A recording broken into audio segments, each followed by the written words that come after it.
Bonjour et bienvenue à notre édition d'information sur les antennes de la LTM, une édition spéciale où nous parlons de l'élection aux États-Unis d'Amérique. Il faut le préciser, le résultat des élections est sorti hier et ça fait un boom dans tous les médias américains, les médias du monde et aussi dans la capitale, dans les capitales, dans les États de l'État-Unis. Des États-Unis d'Amérique, s'il faut le dire ainsi, une élection marquée par la victoire de Joe Biden. Joe Biden qui se félicite, qui se réjouit pour cette victoire qu'il a pu enregistrer. De son côté, Donald Trump ne reconnaît pas qu'il a perdu ces élections. Il annonce, il l'accuse Joe Biden d'avoir fraudé et de s'être précipité pour aller pour aller raconter aux yeux du monde qu'il a pu gagner les élections. Alors Donald Trump qui décide dès à présent, dès demain, à travers ses avocats, il décide de passer à la justice, de se présenter au niveau de la justice. Mais une question se pose, est-ce qu'il aura-t-il les preuves de ce qu'il dit que les élections ont été fraudées? C'est bien la question qui se pose. Donc, mesdames et messieurs, hier, la capitale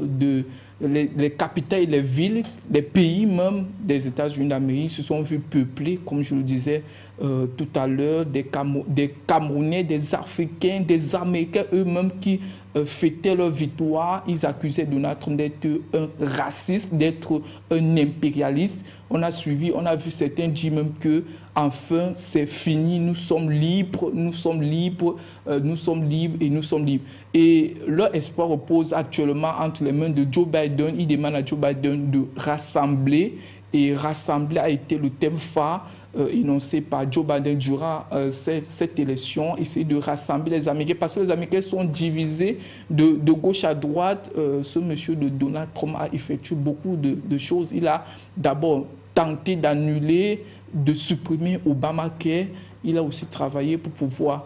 il a fait son pays sortir de beaucoup d'accords internationaux comme par exemple l'accord de Paris qui a été mis sur pied par les Français, objectif de réfléchir comment sortir du réchauffement climatique. Ils accusent aussi Donald Trump de n'avoir pas bien géré la crise sanitaire du Covid-19. Il faut le préciser, quand Corona a commencé, Donald Trump, tout comme certains ignorants, prenait la chose comme prenait le coronavirus ou bien la maladie qui a secoué le monde. Il prenait cette maladie, le Covid-19, comme étant une simple grippe.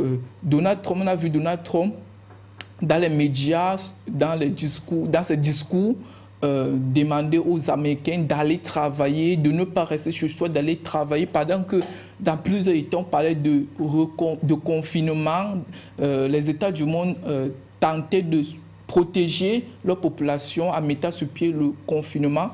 Donald Trump, de son côté, demandait à ces populations d'aller travailler. Vous voyez, pour finir, les États-Unis est devenu la première puissance, je crois bien, à être touchée par cette crise de coronavirus. Alors, mesdames et messieurs, c'est tout pour l'actualité de ce jour. Merci d'avoir suivi. Merci de rester scotché sur ce programme de LTM. L'actualité se poursuit.